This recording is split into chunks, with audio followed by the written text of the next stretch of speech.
1971년 동해안에서 조업 중에 납북됐다 돌아온 어민들이 수사기관의 모진 고문을 받고 복역까지 했던 창동호 사건이 있었습니다.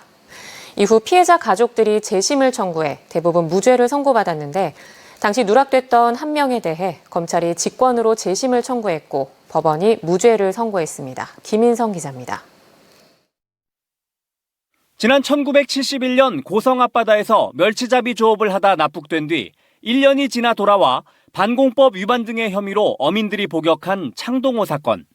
지난 2020년 피해자 가족들이 낸 재심에서 법원이 무죄를 선고했는데 당시 어업인 고 장광남 씨의 가족은 누락됐었습니다. 이후 검찰이 직권으로 장 씨에 대해 재심을 청구했고 춘천지방법원 속초지원은 무죄를 선고했습니다.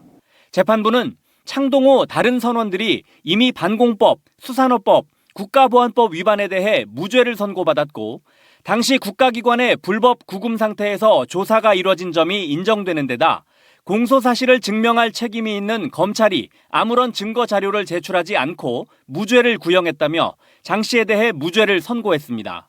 무죄 판결이 내려진 뒤 법정에서는 유가족과 납북어업인 피해자 가족들이 눈물을 흘리며 박수를 치기도 했습니다.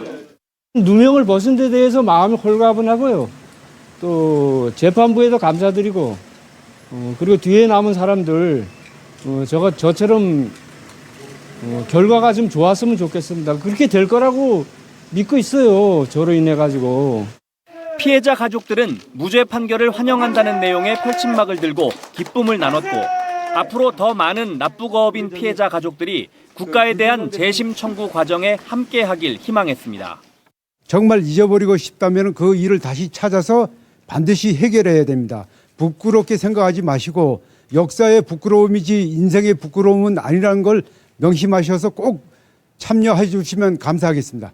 이번 재판은 납북어업인들을 상대로 50년 전 폭력을 저질렀던 당사자인 수사기관이 스스로 먼저 재심을 청구했고 무죄를 구형했다는 데 의의가 있습니다.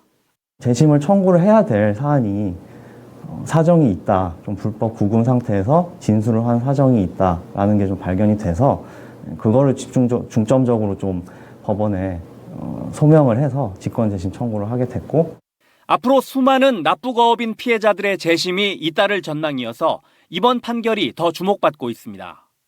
검찰이 무죄를 구형하고 법원이 무죄를 확정하면서 이번 창동호 납북 귀환어부 사건의 재심은 이후 벌어질 또 다른 재심에도 적지 않은 영향을 미칠 전망입니다. MBC 뉴스 김인성입니다.